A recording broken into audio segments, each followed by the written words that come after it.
536 BI 538. Médium em desequilíbrio.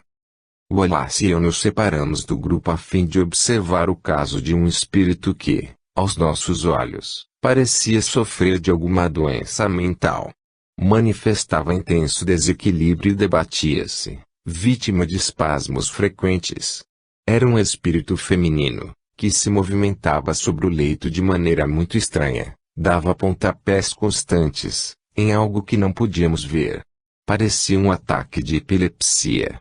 O que se passava naquela mente atormentada? Wallace foi quem primeiro se aproximou da mulher, então mais calma, ao que tudo indicava, dada a influência da aura do companheiro espiritual. Aproximei-me também e tentei aguçar meus sentidos, a fim de captar o que sucedia no interior da pobre mulher. Aos poucos formaram-se em torno do infeliz espírito cenas interessantes e, ao mesmo tempo, horripilantes. Era como se eu mergulhasse na aura daquele espírito e, uma vez imerso em suas vibrações, pudesse vivenciar suas experiências, que, de tão dramáticas, produziam nele os acessos que verificávamos.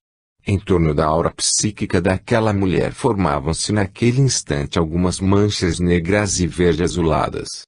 Pouco a pouco, as manchas se transformavam em cenas vivas de seu passado espiritual. Tudo se passava diante de nossa visão nos seus mínimos detalhes.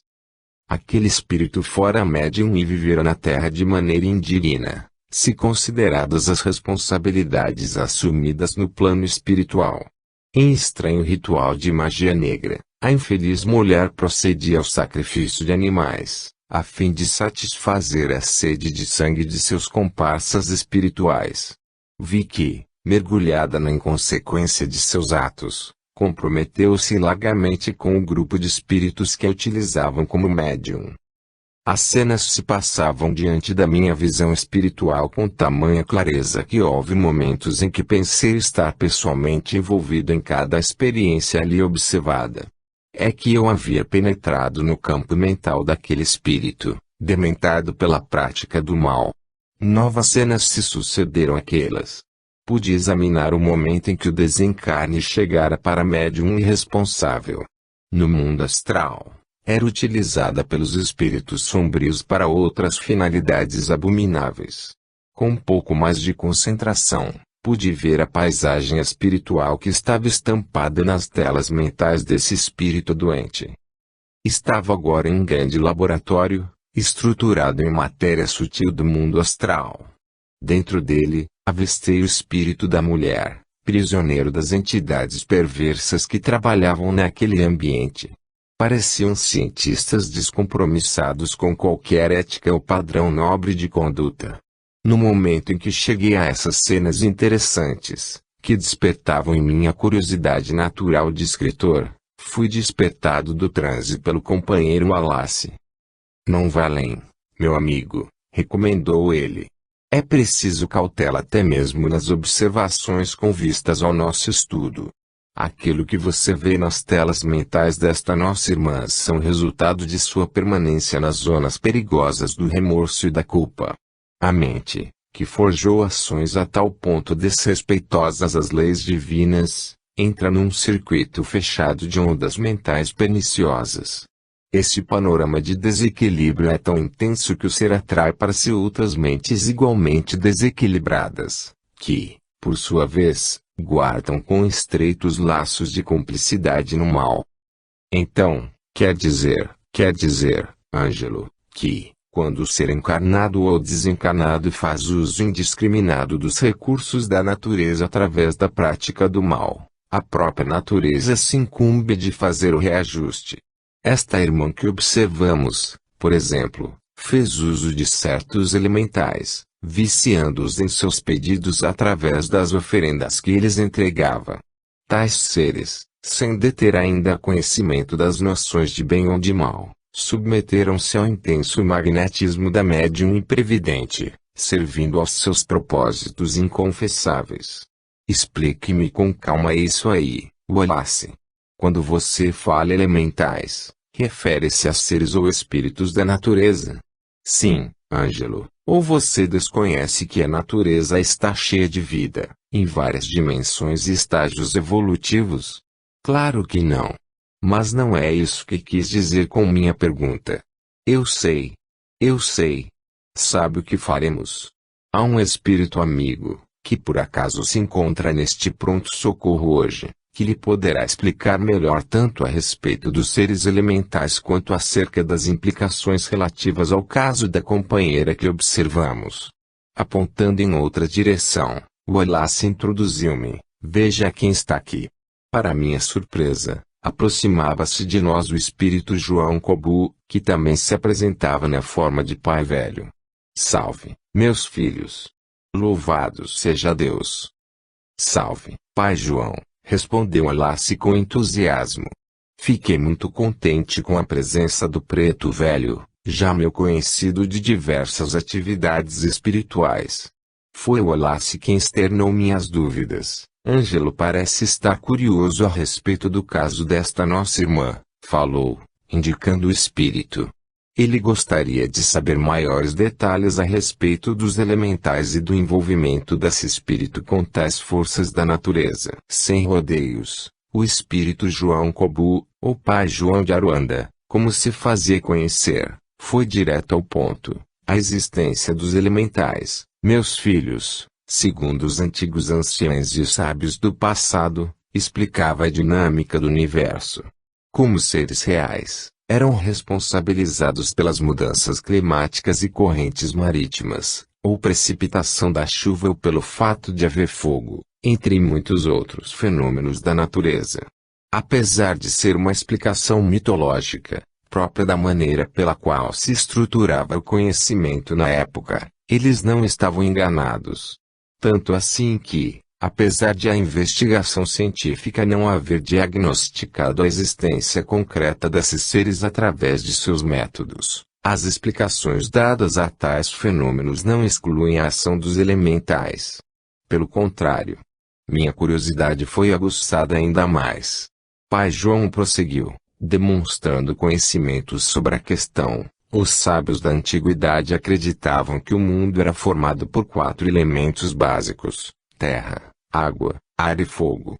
Não obstante, com o transcorrer do tempo, a ciência viesse a contribuir com maiores informações a respeito da constituição da matéria, não tornou o conhecimento antigo obsoleto.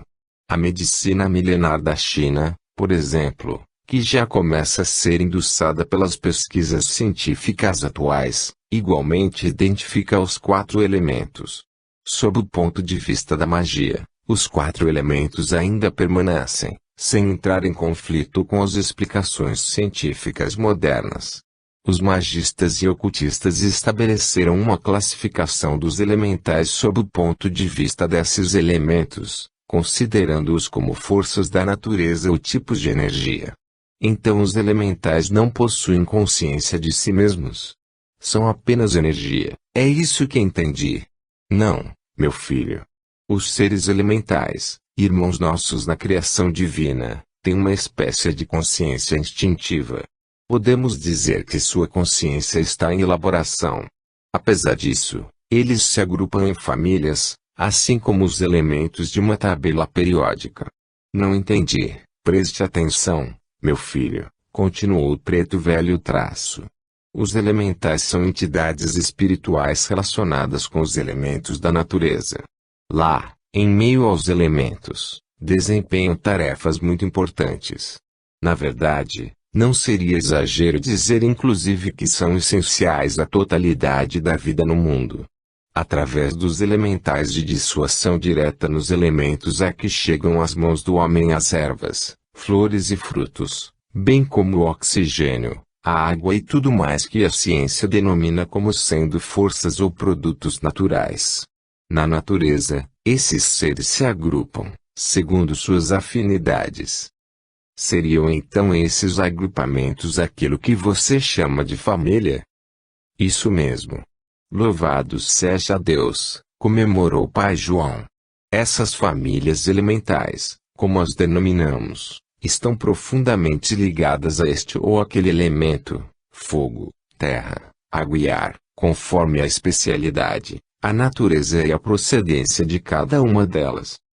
Os elementais já estiveram encarnados na Terra ou em outros mundos. Encarnações humanas, ainda não.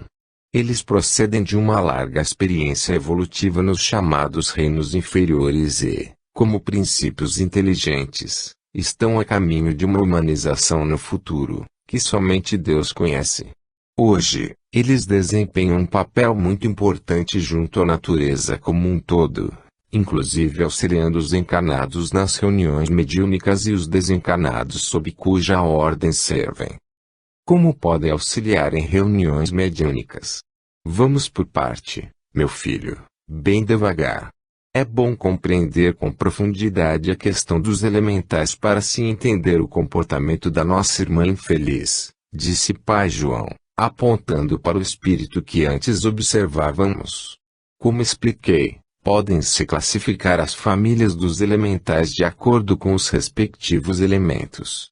Junto ao ar, por exemplo, temos a atuação dos silfos ou das sílfides, que se apresentam em estatura pequena, dotados de intensa percepção psíquica. Eles diferem de outros espíritos da natureza por não se apresentarem sempre com a mesma forma, definida, permanente. São constituídos de uma substância etérea, absorvida dos elementos da atmosfera terrestre. Muitas vezes apresentam-se como sendo feitos de luz e lembram pirilampos ou raios. Também conseguem se manifestar, em conjunto, com um aspecto que remete aos efeitos da aurora boreal ou do arco-íris. Disso se depreende, então, que os silfos são os mais evoluídos entre todas as famílias de elementais. Eu diria apenas, meu filho, que os silfos são, entre todos os elementais, os que mais se assemelham às concepções que os homens geralmente fazem a respeito de anjos ou fadas. Correspondem às forças criadoras do ar, que são uma fonte de energia vital poderosa. Então eles vivem unicamente na atmosfera? Nem todos, respondeu Pai João. Muitos elementais da família dos silfos possuem uma inteligência avançada e, devido ao grau de sua consciência, oferecem sua contribuição para criar as correntes atmosféricas, tão preciosas para a vida na Terra. Especializaram-se na purificação do ar terrestre e coordenam agrupamentos inteiros de outros elementais. Quanto à sua contribuição nos trabalhos práticos da mediunidade, pode-se ressaltar que os silfos auxiliam na criação e manutenção de formas pensamento, bem como na estruturação de imagens mentais. Nos trabalhos de ectoplasmia, são auxiliares diretos, quando há necessidade de reeducação de espíritos endurecidos. E os outros elementais? Perguntei num misto de euforia e curiosidade. Vamos com calma, meu filho, vamos com calma, respondeu Pai João. Duas classes de elementais que merecem atenção são as ondinas e as ninfas, ambas relacionadas ao elemento água. Geralmente são entidades que desenvolvem um sentimento de amor muito intenso. Vivem no mar, nos lagos e lagoas, nos rios e cachoeiras e, na Umbanda, são associadas ao orixá Oxum. As ondinas estão ligadas mais especificamente aos riachos, às fontes e nascentes, bem como ao orvalho, que se manifesta próximo a esses locais. Não podemos deixar de mencionar também sua relação com a chuva, pois trabalham de maneira mais intensa com a água doce. As ninfas, elementais que se parecem com as ondinas, apresentam-se com a forma espiritual envolvida numa aura azul e irradiam intensa luminosidade. Sendo assim, qual é a diferença entre as ondinas e as ninfas, já que ambas são elementais das águas? A diferença básica entre elas é a suavidade e a doçura das ninfas, que voam sobre as águas, deslizando harmoniosamente, como se estivessem desempenhando uma coreografia aquática. Para completar, temos ainda as sereias, personagens mitológicos que ilustraram por séculos as histórias dos marinheiros. Na realidade, sereias e tritões são elementais ligados diretamente às profundezas das águas salgadas. Possuem conotação feminina e masculina, respectivamente. Nas atividades mediúnicas, são utilizados para a limpeza de ambientes, da aura das pessoas e de regiões astrais poluídas por espíritos do mal. Eu pensei, eu sei, meu filho, interrompeu-me João Kobu. Você pensou que tudo isso não passasse de lenda. Mas devo lhe afirmar, Ângelo, que, em sua grande maioria, as lendas e histórias consideradas como folclore apenas encobertam uma realidade do mundo astral, com maior ou menor grau de fidelidade. É que os homens ainda não estão preparados para conhecer ou confrontar determinadas questões. E as fadas? Quando encarnado, vi uma reportagem a respeito de fotografias tiradas na Escócia, que mostravam várias fadas. O que me diz a respeito? Bem, podemos dizer que as fadas sejam seres de transição entre os elementos terra e ar. Note-se que, embora tenham como função cuidar das flores e dos frutos, ligados à terra, elas se apresentam com asas pequenas e ágeis, irradiam luz branca e, em virtude de sua extrema delicadeza, realizam tarefas minuciosas junto à natureza. Seu trabalho também compreende a interferência direta na cor e nos matizes de tudo quanto existe no planeta Terra. Como tarefa espiritual, adoram auxiliar na limpeza de ambientes de instituições religiosas, templos e casas espíritas. Especializaram-se em emitir determinada substância capaz de manter por tempo indeterminado as formas mentais de ordem superior. Do mesmo modo, auxiliam os espíritos superiores na elaboração de ambientes extrafísicos com aparências belas e paradisíacas. E, ainda, quando espíritos perversos são resgatados de seus antros e bases sombrias, são as fadas, sob a supervisão de seres mais elevados, que auxiliam na reconstrução desses ambientes. Transmutam a matéria astral impregnada de fluidos tóxicos e daninhos em castelos de luz e esplendor. Uau! Exclamei. Nunca poderia imaginar coisas assim, mas não acabou ainda, meu filho, tornou o pai João. Temos ainda as salamandras, que são elementais associados ao fogo. Vivem ligados àquilo que os ocultistas denominaram éter e que os espíritas conhecem como fluido cósmico universal. Sem a ação das salamandras o fogo material definitivamente não existiria. Como o fogo foi, entre os 4 elementos, o primeiro manipulado livremente pelo homem, e é parte de sua história desde o início da escalada evolutiva, as salamandras acompanham o progresso humano há eras. Devido a essa relação mais íntima e antiga com o reino nominal, esses elementais adquiriram o poder de desencadear ou transformar emoções, isto é, podem absorvê-las ou inspirá-las. São hábeis ao desenvolver emoções muito semelhantes às humanas e, em virtude de sua ligação estreita com o elemento fogo, possuem a capacidade de bloquear vibrações negativas, possibilitando que o homem usufrua de um clima psíquico mais tranquilo. Eu estava atônito. E o pai velho prosseguia, nas tarefas mediúnicas em contato com o comando mental de médiuns experientes. As salamandras são potentes transmutadores e condensadores de energia.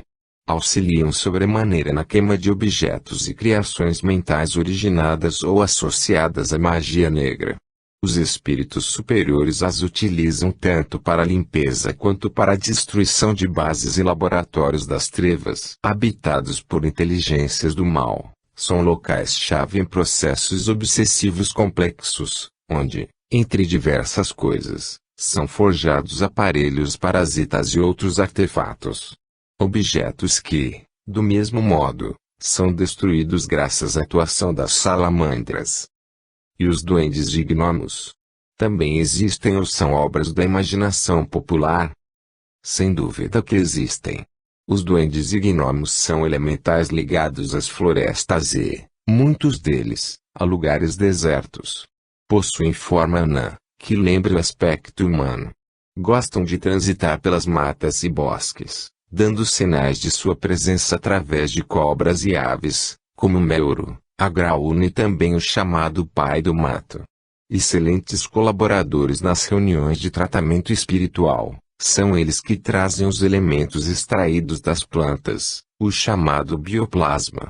Auxiliam assim os espíritos superiores com elementos curativos, de fundamental importância em reuniões de ectoplasmia e de fluidificação das águas. Tinha a sensação de que um novo mundo se revelava a meu conhecimento, tamanha a amplitude da ação desses espíritos da natureza. E Pai João continuava. Temos ainda os elementais que se relacionam à Terra, os quais chamamos de abissais. Geralmente estão associados a rochas, cavernas subterrâneas e, vez ou outra, vêm à superfície. Atuam como transformadores, convertendo elementos materiais em energia. Também são preciosos coadjuvantes no trabalho dos bons espíritos, notadamente quando há necessidade de criar roupas e indumentárias para espíritos materializados. Como estão ligados à Terra, trazem uma cota de energia primária essencial para a reconstituição da aparência perispiritual de entidades materializadas, inclusive quando perderam a forma humana ou sentem-se com os membros e órgãos dilacerados. Nem podia imaginar que esses seres tivessem uma ação tão ampla e intensa. Pois bem, meu filho, tornou João Kobu, pacientemente. Repare, portanto, as implicações complexas da ação desta infeliz criatura, que se comprometeu amplamente com o mal. Apontando para o espírito no leito à nossa frente, que agora gemia, vítima de si mesmo, o velho pai João relatou. Como médium, foi-lhe concedida a oportunidade de aprender certas lições de magia, no ambiente dos cultos afro-brasileiros. Utilizou mal o conhecimento que adquiriu e deliberadamente viciou muitos elementais com o sacrifício de sangue de animais. Lançando mão de seu intenso magnetismo pessoal, manipulou o poder das salamandras e de outros elementais para atormentar muitas vidas, em troca de dinheiro, status e reconhecimento social. Ela brincou com as forças da natureza. Mais do que isso, ela desviou os seres elementais do curso normal de sua evolução, comprometendo esses nossos irmãos com seus atos abomináveis. Mas os elementais dominados por ela não poderiam se rebelar ao seu comando. Os elementais são seres que ainda não passaram pela fase de humanidade. Oriundos dos reinos inferiores da natureza e mais especificamente do reino animal, ainda não ingressaram na espécie humana. Por essa razão trazem um conteúdo instintivo e primário muito intenso. Para eles, o homem é um Deus. E habitual, e até natural, que obedeçam ao ser humano e, nesse processo, ligam-se a ele intensamente. Portanto, meu filho, todo médium é responsável não só pelas comunicações dadas por seu intermédio, mas também pelo bom ou mau uso que faz dessas potências e seres da natureza. Pronunciando essas palavras, Pai João despediu-se e retomou suas atividades, deixando a mim e o Elácio impressionados com a profundidade de suas observações. 8. Que se deve pensar da crença no poder que certas pessoas teriam, de enfeitiçar? Algumas pessoas dispõem de grande força magnética, de que podem fazer mau uso, se maus forem seus próprios espíritos. Caso em que possível se torna a serem secundados por espíritos maus. Não creias, porém, num pretenso poder mágico, que só existe na imaginação de criaturas supersticiosas, ignorantes das verdadeiras leis da natureza. Os fatos que citam, como prova da existência desse poder, são fatos naturais, mal observados e sobretudo mal compreendidos. O Livro dos Espíritos, de Allan Kardec. Poder oculto, talismãs e feiticeiros, item 552. Magia negra. Depois de presenciar, no oásis da paz, alguns casos envolvendo médiuns desencarnados, foi a vez de continuarmos a excursão rumo à crosta. Fiquei muito comovido e impressionado com os ensinamentos de Pai João a respeito dos seres da natureza. Confesso que, a partir de então, passei a enxergar o mundo, a natureza e a vida com mais profundidade. Envolta no manto de carne, quando na Terra, costumamos achar que tudo aquilo que desafia nossos conhecimentos é lenda. E mais ou menos como se nos pautássemos pela seguinte lógica: se não conheço ou não me é acessível neste instante, é porque não existe. E isso ocorre inclusive com aqueles que já despertaram para as realidades do espírito. Não desconfiamos que as chamadas lendas encobrem verdades muitas vezes desconcertantes. Ondinas, sereias, gnomos e fadas são apenas denominações de um vocabulário humano, que tão somente disfarçam a verdadeira face da natureza extrafísica, bem mais ampla que as percepções ordinárias dos simples mortais. Em meio à vida física, as experiências cotidianas do ser humano enxameiam seres vivos, atuantes e conscientes. O universo todo está repleto de vida, e todos os seres colaboram para o equilíbrio do mundo. A surpresa com a revelação dessa realidade apenas exprime nossa profunda ignorância quanto aos mistérios da criação. As questões relativas aos seres elementais levantam, ainda, novo questionamento.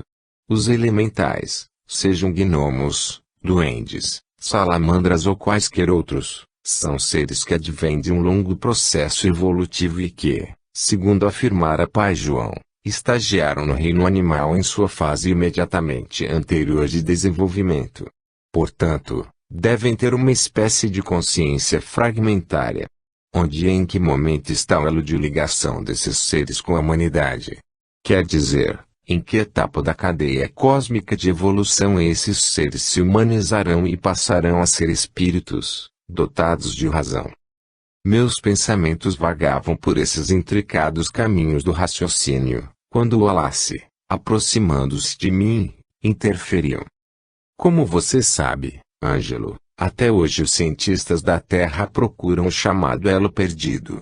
Estão atrás de provas concretas, materiais da união entre o animal e o ser humano e buscam localizar o exato momento em que isso teria ocorrido. Em vão. Os espíritos da natureza, seres que concluíram seu processo evolutivo nos reinos interiores à espécie humana, vivem na fase de transição que denominamos elemental. Entretanto, o processo de humanização, ou, mais precisamente, o instante sideral em que adquirem a luz da razão e passam a ser espíritos humanos, apenas o Cristo conhece. Jesus, como representante máximo do Pai no âmbito do planeta Terra, é o único que possui a ciência e o poder de conceder a esses seres a luz da razão. E isso não se passa na Terra, mas em mundos especiais, preparados para esse tipo de transição. O próprio Kardec, que pude estudar ainda quando encarnado, aborda a existência desses mundos nos ditados de O Livro dos Espíritos. É verdade, observei com admiração. Recordo-me desse trecho, porém não havia feito a conexão daquele ponto com os elementais. Quando soar a hora certa no calendário da eternidade, esses seres serão conduzidos aos mundos de transição, adormecidos e, sob a interferência direta do Cristo, acordarão em sua presença, possuidores da chama eterna da razão. A partir de então, encaminhados aos mundos primitivos, vivenciarão suas primeiras encarnações junto às humanidades desses orbes. Esse é o motivo que ocasiona o fracasso da busca dos cientistas. Procuram, na Terra, o elo de ligação, o elo perdido entre o mundo animal e o humano. Não o encontrarão jamais. As evidências não estão no planeta Terra, mas pertencem exclusivamente ao plano cósmico, administrado pelo Cristo. Consegui esboçar apenas um sorriso desconcertado enquanto Wallace deu a explicação. Não poderia falar nada. O plano da criação é verdadeiramente grandioso, e a compreensão desses aspectos desperta em nós uma reverência profunda ao autor da vida. Seguiu Wallace ao encontro de Catarina, a vovó do Umbanda. O companheiro Silva, também transfigurado como Preto Velho, veio ao nosso encontro na companhia do espírito João Cobu, conhecido como Pai João. Creio que agora vocês podem seguir sem a minha presença, disse Silva. Devo permanecer por aqui algum tempo. Pensei que você iria continuar conosco, lamentei, surpreso com a decisão do companheiro Silva. Tenho compromissos aqui no Oásis da Paz, assuntos urgentes requerem minha presença. No entanto, conversando com nosso pai João de Aruanda, Disse-me que poderá acompanhá-los. Além dele, terão a companhia da mãe velha vovó Catarina, a querida Eusália. Estão em ótima companhia, não é? Concluiu Silva com bom humor. Sim, meu filho, falou pai João. Acompanharei vocês, junto com Catarina e Wallace, e ainda encontraremos um de meus meninos. Ele estará conosco, auxiliando-nos. Meninos? Indaguei. Teremos então a companhia de algumas crianças. Tanto Silva quanto Wallace riram gostosamente antes de me responder. Na verdade, Ângelo, o termo menino é uma maneira peculiar de pai João referir-se a um guardião. Um espírito que, na Umbanda, é denominado Exu.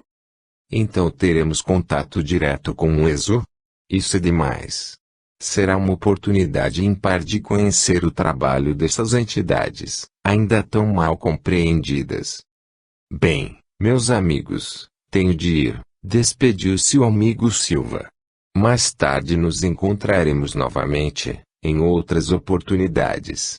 Desejo-lhes sucesso na empreitada.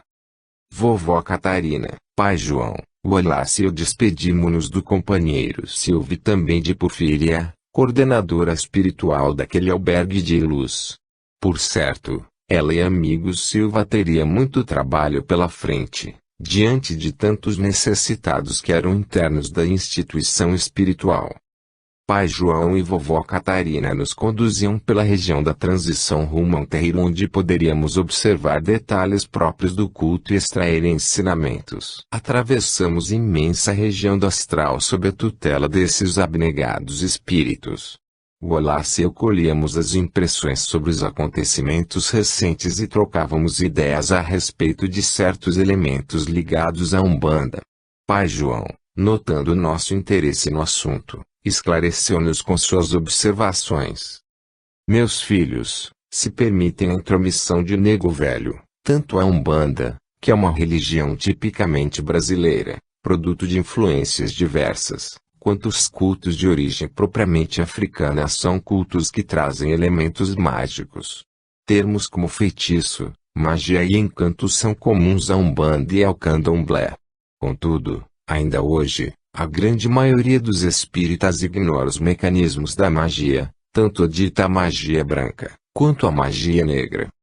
Alguns chegam ao disparate de afirmar, inclusive, que não existe magia negra, completei. Insinuando um leve sorriso, prosseguiu o pai velho, acredito, Ângelo, que tanto você quanto eu perturbamos um pouco a tranquilidade dos espíritas ortodoxos. Não entendi o que quis dizer. Falei para o espírito amigo. É que nós abordamos, em nossos livros, temas desconcertantes para a turma apegada à ortodoxia doutrinária. Acho até que os demais espíritos que utilizam o mesmo médium que nós, cada um à sua maneira, estejam igualmente incomodando muita gente que aprecia a tão falada pureza doutrinária. Você, por exemplo, tocou num assunto complicado, que remete a velhos preconceitos. Pretos velhos, caboclos Jesus, Umbanda, Candomblé e África são assuntos afins, que mexem com o ranço de discriminação e preconceito que muitos espíritos trazem profundamente arraigados em seu psiquismo. Por outro lado, o companheiro José Pegleber foi ousado ao tratar de assuntos considerados não espíritas, como duplo etérico, corpo mental e o estudo dos corpos ou dimensões conforme o sistema setenário. De fato, você tem razão, redargui. Veja, meu filho, que, ao fazermos nossas observações, estamos sujeitos a críticas e interpretações contrárias. Mas não devemos nos desencorajar. Temas como magia negra, magia teúrgica, Umbanda, Candomblé e muitos outros precisam ser abordados, desmistificados, pois são parte da cultura espiritual do Brasil. Por que tanta relutância em constatar essa realidade? Na verdade, os brasileiros e alguns outros povos do planeta vivem às voltas com tais assuntos, e o povo mais simples necessita de esclarecimento o mais breve possível. E qual é a sua opinião a respeito da magia negra, pai João, temida por tanta gente? Perguntei, sob o olhar atento de Wallace, que nos acompanhava com interesse. Sabe, meus filhos, nego velho pensa que a feitiçaria e a magia acabam representando males menores, se comparadas ao feitiço das guerras, das bombas e outras artimanhas do gênio humano, que devasta a cada dia nosso planeta. Acredito mesmo que os cientistas atuais ou, ao menos, os espíritas que se acham cientistas já passaram da hora de investigar os mecanismos da magia, tão conhecidos dos magos e feiticeiros, seus colegas ancestrais. Na realidade, aquilo que no passado se denominou magia hoje se diz ciência. A palavra cientista substituiu a terminologia magista, ou seja, estudioso da magia. Após breve silêncio, em que suas palavras ecoavam em nossas mentes, o pai velho retomava: é importante lembrarmos, meus filhos, que feitiço ou magia não abrange somente o preparo de objetos ou condensadores energéticos por parte dos especialistas, magos e feiticeiros. Hoje, estudamos também, como símbolo e subproduto da magia, os poderes mentais mal conduzidos, as manipulações químicas da indústria do aborto e as armas letais, que inteligências invulgares se dedicam a elaborar, destruindo milhares e milhares de vidas a partir de seus laboratórios. Além desses exemplos, também movimentam poderes ocultos perniciosos e o falatório inútil, as brigas e disputas entre irmãos de fé, que se tornam inimigos íntimos a troco de tão pouco. Todos esses elementos materializam cotas de energias mórbidas e destrutivas, que se agregam às auras dos irmãos encarnados e são ou serão absorvidas por seus organismos. Tudo isso é magia, é feitiço, é encanto. E os chamados despachos, que muitas vezes são vistos nas ruas, estão vinculados à magia. Esses despachos e boss, meus filhos, funcionam como condensadores de energia de baixíssima vibração. Representam energia materializada, condensada ou coagulada. Ao entrar em contato vibratório com a aura da pessoa visada, esses condensadores descarregam sobre ela toda a cota de energia mórbida armazenada, causando prejuízo para o ser a que se destina. O feiticeiro ou mago negro encarnado utiliza geralmente uma fotografia, um objeto qualquer pertencente à vítima ou, caso tenha um poder maior de concentração mental, apenas visualiza a sua vítima. Catalisa, nesses artefatos envolvidos no processo mágico, toda a sua energia e vibração. Os ebós e despachos são elementos mágicos, que têm a função de orientar vibratoriamente as entidades malfeitoras do astral. São os chamados endereços vibratórios. Mas esses enfeitiçamentos têm o poder de atingir suas vítimas, prejudicá-las realmente, chegando até mesmo a matar. Com certeza, meus filhos, esclareceu pai João. Quando a pessoa a quem o encanto se destina encontra-se em situação mental aflitiva, deprimida ou sob qualquer tipo de viciação mental e emocional, é o bastante para que ofereça campo propício para a energia desencadeada pelo feitiço. O mago, seja encarnado ou desencarnado, projeta diretamente sobre o fluxo de elétrons dos objetos que manipula toda a carga mórbida, mental, emocional ou astral. Sob intenso campo de rebaixamento vibratório, despeja esse quantum energético sobre a vítima, liberando sobre ela todo o conteúdo mórbido. Convertida então em endereço vibratório, a vítima é atingida de forma certeira, como um raio. Qual é o resultado em quem sofre essa operação?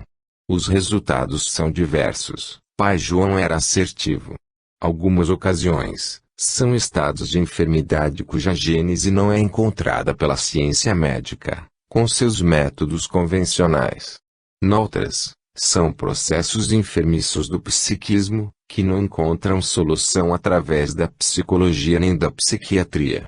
Podem se expressar, ainda, no aparecimento de objetos materializados no sistema nervoso da vítima, estruturados em matéria astral, que passam a influir no funcionamento de sua mente e seu corpo. Caso o indivíduo esteja sintonizado com um processo de culpa qualquer, o dano será mais intenso, pois que o fluido mórbido transposto para sua aura afetará também a periferia do corpo físico, e não somente o campo mental ou psíquico.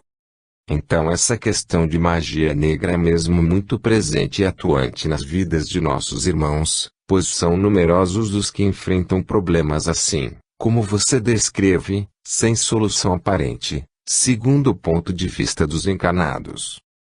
Não podemos generalizar, Ângelo. Muita gente também sofre de autoenfeitiçamento. São vítimas de si mesmos. É o processo de autoobsessão, tão falado nos meios espíritas, meu filho. Há indivíduos que se fecham num círculo mental pernicioso ou entram num circuito fechado de emoções desequilibradas, acabando por instalar em si mesmos, em sua aura e seu corpo, os venenos mentais e emocionais criados. Quanto aos magos e feiticeiros, o que se pode entender a seu respeito? Desta vez foi vovó Catarina que, pedindo a palavra a pai João, nos esclareceu. Podemos entender, Ângelo, que o feitiço ou a magia negra é um processo de condensação energética de baixíssima vibração e altíssima frequência. Os chamados magos negros ou feiticeiros modernos são criaturas que se especializaram na transmutação e inversão de energias condensadas, utilizando-as de forma violenta, mas sempre de acordo com as leis da natureza, descobertas pela física dos homens. Eles apenas invertem a polaridade dos campos energéticos e, a seguir, levam o quantum de energia densa e mórbida ao seu endereço, ou seja, diretamente às suas vítimas. Era muito interessante ver a preta velha falando de mecânica quântica. Ela prosseguia. É claro que, para a magia negra funcionar, tem de haver a cooperação de entidades desencarnadas, que estruturam no plano astral um duplo, uma duplicata dos objetos. É na réplica astral dos artefatos utilizados pelo mago negro ou feiticeiro que reside todo o conteúdo magnético mobilizado, e é nela que se dá a inversão da polaridade eletrônica, com eficácia para os fins sombrios a que se propõe. Sendo assim, depreende-se que a chamada antigoécia ou desmanche de magia negra deveria visar as duplicatas astrais desses objetos. É isso? Exatamente, interferiu pai João. Essa é a razão pela qual, nas reuniões espíritas em que se utilizam as técnicas de apometria, o operador ou apometra procede à queima desses objetos do astral após o desmanche do trabalho, aplicando recursos como o auxílio das salamandras. Perceba que a doutrinação pura e simples do espírito responsável pelo empreendimento da magia negra não tem como solucionar a questão. Em geral, eles nem se mostram permeáveis à doutrinação convencional e não são demovidos facilmente de seus intentos. É preciso, portanto, desdobrar os médiuns e trazer ao ambiente da reunião mediúnica os elementos e objetos utilizados no astral, que são as matrizes energéticas, e queimá-las, destruindo e revertendo a polaridade magnética dos ditos encantos. Só assim se poderá quebrar o feitiço ou desativar a magia. Enquanto isso, deve-se proceder ao tratamento das entidades envolvidas, sempre acompanhado da mudança radical de conduta e das atitudes do alvo ou vítima. Dando ênfase à última frase, pai João continuava, muitos magos negros desencarnados são especialistas e profundos conhecedores das leis de transmutação de matéria em energia, leis da polaridade, do ritmo e do mentalismo. Embora, na atualidade, os modernos operadores de feitiçaria se utilizem de outros termos, como ondas, magnetismo, átomos, frequência e spins, próprios da ciência contemporânea, manipulam forças e energias idênticas, subjugados por entidades satânicas, com objetivos espúrios. Médiuns imprevidentes colocam-se em contato com tais entidades e terminam sob o comando delas, que são experientes no domínio de consciências perversas ao extremo. Elas manipulam quem lhes serve de instrumento, dando-lhes, justamente, a ilusão de que permanecem senhores de si. A verdade, que se torna patente ao médium doente quando de seu desencarne, É dramática e de graves consequências. Pai João interrompeu seus comentários quando se aproximou de nós um espírito vestido de forma incomum, ao menos para mim. Já estávamos próximos vibratoriamente da crosta, bem perto, portanto, do local onde realizaríamos algumas observações. O espírito que se apresentou era o guardião do qual Pai João nos falara, um de seus meninos ou subordinados. Os demais guardiões, que nos acompanhavam desde nossa comunidade espiritual, o receberam como um militar de alta patente. O guardião cumprimentou Pai João, Vovó Catarina, Wallace e eu, postando-se de pé, bem ereto, fazendo um gesto de respeito e submissão. Pai João cumprimentou Laroê, Exu. Salve sua banda, e salve, meu pai, respondeu Exu. 9. Assim pode o homem possuir um progresso interior a despeito da sua criminalidade e elevar-se acima da espessa atmosfera das camadas inferiores, isto através das faculdades intelectuais despertadas, embora tivesse, sob o jugo das paixões, procedido como um bruto. A ausência de ponderação, o desequilíbrio entre o progresso moral e o intelectual, produzem essas tão frequentes anomalias nas épocas de materialismo em transição. João Reinaldi, Espírito, em O Céu e o Inferno, de Allan Kardec, segunda parte, capítulo 7, item 3. 7. O Guardião das Sombras. A aparência é a de um militar. Isso mesmo. Ele parece um militar, dos que impõem respeito e inspiram autoridade. Mas não é com acento circunflexo só isso. Ele sabe se impor. É alguém que parece saber com precisão o que deseja e deve fazer.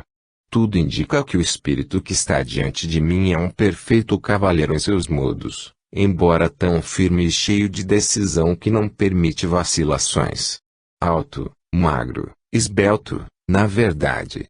Veste-se com um traje que associei a um uniforme militar do tipo futurista, mas que não chega a ser exagerado. Sobre os ombros, uma capa desce-lhe até os tornozelos. É um tecido curioso que compõe aquela indumentária toda. Nas mãos, segura uma espécie de lança, que absolutamente não combina com seu traje, mas que há de ter uma finalidade.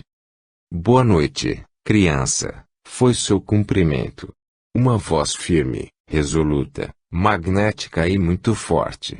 Eu diria que era a voz de um barítono, daqueles que fariam sucesso em qualquer ópera na velha terra.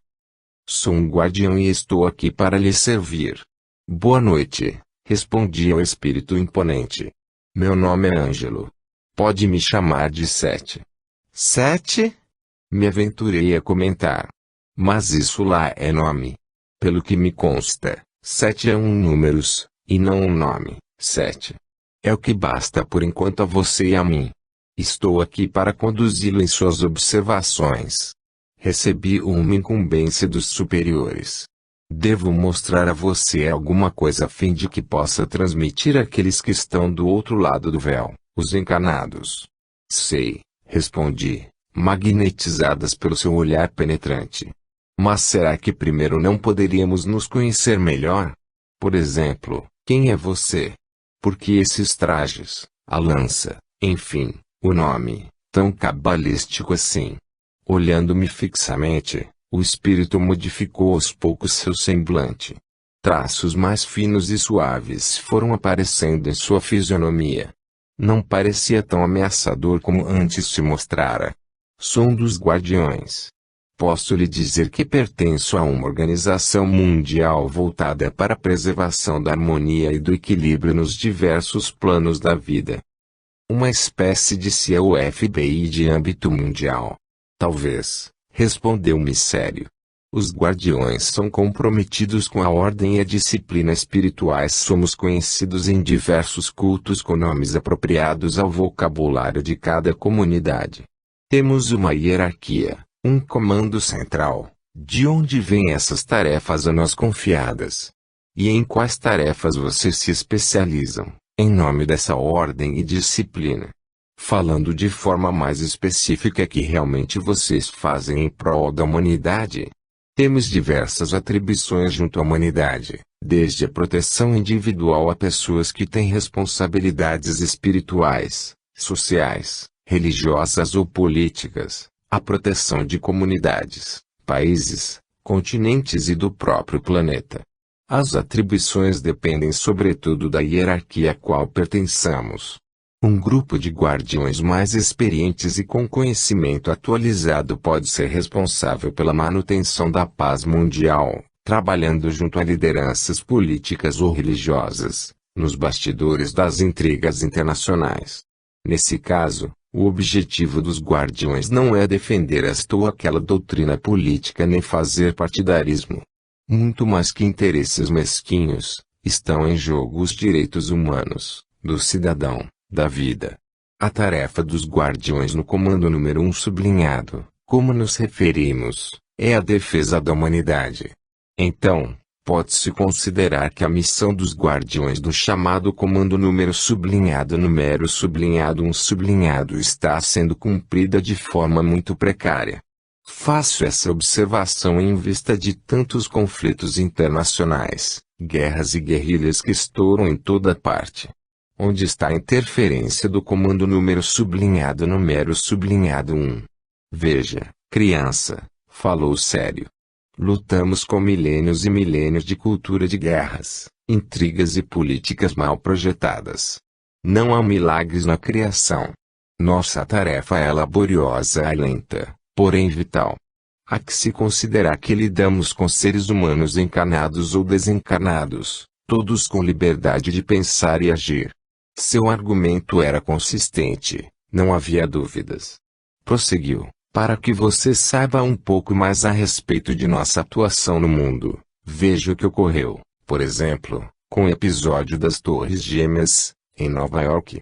O fato ocorrido em 11 de setembro de 2001 teria proporções bem mais amplas, não fosse a interferência direta dos guardiões do primeiro comando. O planejamento das entidades perversas era, além de atingir o World Trade Center, cometer um atentado contra o Vaticano, sede da Igreja Católica. Creio que você não ignora as consequências brutais de um atentado dessas proporções. O mundo estaria mergulhado em uma situação política insustentável. Muitas conquistas da civilização seriam abaladas e estariam seriamente ameaçadas diante da iminente Terceira Guerra Mundial. Os guardiões entraram em cena e, atuando nos bastidores das sombras, enviaram agentes para as fileiras do mal, descobrindo a tempo seu planejamento. Sabotaram os planos das trevas e conseguiram amenizar a situação. Aquilo que o mundo presenciou no dia 11 de setembro foi apenas uma pequena parte do plano que os terroristas e seus comparsas desencarnados haviam traçado inicialmente. Então existe mesmo uma espécie de serviço secreto espiritual. Todas as organizações da Terra são inspiradas naquelas que existem no lado de cada vida. Quanto à existência de agentes secretos nas fileiras dos guardiões, o nosso papel em todo o contexto mundial não é apenas de passividade e defesa. Existem aqueles espíritos cujo passado espiritual guarda estreitas ligações com o mal e com certas organizações sombrias. Embora com pensamento renovado e trabalhando em prol da ordem e da paz, agem como espiões e observadores entre as comunidades das trevas. Corresponderiam aos agentes duplos das organizações de inteligência. Esses espíritos se misturam a certas comunidades das sombras e lá desempenham o papel de vigias, tomando nota e comunicando aos dirigentes superiores os planos das mentes voltadas para o mal. De posse dessas informações, traçamos um roteiro de atividades com o objetivo de desmontar todo o planejamento do mal. Não fossem os próprios homens, com suas atitudes desequilibradas, teríamos sucesso completo em nossas tarefas. Quer dizer que, mesmo que os guardiões sejam rigorosos em suas ações de defesa energética, há possibilidade de que não tenham pleno êxito. Claro que sim. Vivemos em um mundo em que o mal ainda predomina, embora os avanços do bem. Além disso, em qualquer ação espiritual há que se levar em conta um fator muito relevante para o desfecho de nossas atividades: o próprio homem encarnado, seus pensamentos e atitudes e, sobretudo, seu livre-arbítrio. Muitas vezes todo o nosso trabalho se põe a perder devido às posturas humanas e à sintonia que o homem estabelece, mediante o exercício de sua vontade. Impressionei-me com a noção de respeito que aquele espírito possuía, era algo surpreendente. A firmeza exigida em suas atribuições não lhe tolera a valorização do livre-arbítrio alheio, antes pelo contrário. Os espíritos que trabalham como guardiões são especializados nessa tarefa. Perguntei. Como é a sua formação, se posso assim dizer? A maior especialização, ou melhor, a escola superior na qual nos graduamos é o plano físico.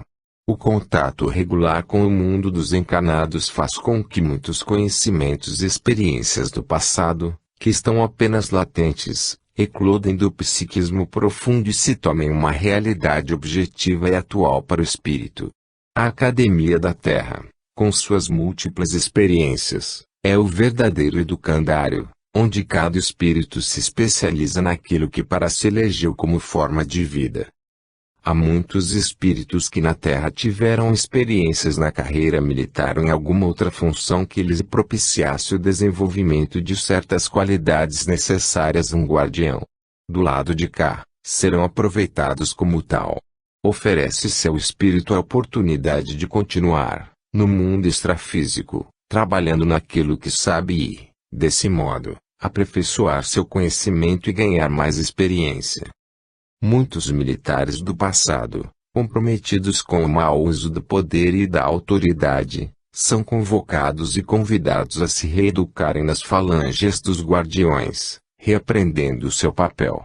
Para tanto, defendem as obras da civilização em geral, o patrimônio cultural e as instituições beneméritas.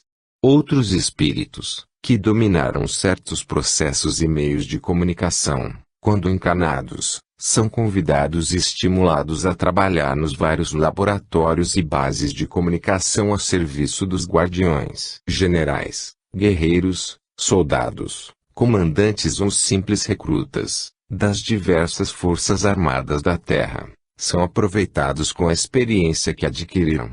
Transcorrido o tempo natural de transição, após a morte física, apresentamos a esses espíritos a oportunidade de se refazerem emocional e moralmente. Tal oportunidade são as atividades que poderão desempenhar do lado de cada vida, obedecendo a um propósito superior. Há diversos campos de atuação, como disse, tanto na defesa psíquica, energética ou espiritual de pessoas e instituições, como na proteção de comunidades e povos. Enfim, as possibilidades de trabalho do lado de cá são imensas. Ao espírito desencarnado são apresentadas basicamente duas opções: ou ele permanece presa de seu sentimento de culpa, forjando situações aflitivas em torno de si, ou libera-se da culpa. Nesse caso, abrem-se inúmeras possibilidades de trabalho, aproveitando-se as experiências vividas e valorizando as aquisições pessoais. Qualquer experiência, ainda que equivocada ou difícil, é reorientada, com objetivo útil à causa do bem e do equilíbrio. Caso o espírito opte pela segunda alternativa e assimile a ideia de continuar trabalhando em prol da humanidade, são ampliadas suas oportunidades à medida que amadurece. Isso quer dizer que ele deixa de sofrer as consequências das faltas cometidas na Terra, caso se integre a uma das equipes de trabalho, do lado de cá. Não é bem assim que ocorre, você sabe. Cada qual é responsável pelas consequências de seus atos, isso é imutável. Porém, a lei não impõe sofrimento a ninguém, ela dá oportunidades de reparação e resgate no desempenho de tarefas dignificantes. O sofrimento é resultado da mente culpada, que forja, ela própria, as situações aflitivas dentro e em torno de si. Sofrimento pelo sofrimento, donde já se viu? A finalidade da lei não é o sofrimento, é o aprendizado. Ao trabalhar pelo bem, a ordem e a harmonia, o espírito terá tempo de solucionar com tranquilidade os equívocos aos quais se entregou em seus excessos quando encarnado. Somos convidados a trabalhar, oferecendo à vida o que de melhor possuímos. Aos poucos vamos reparando dentro de nós aquilo que carece de conserto. Não é preciso estacionar em zonas mentais de sofrimento, absolutamente.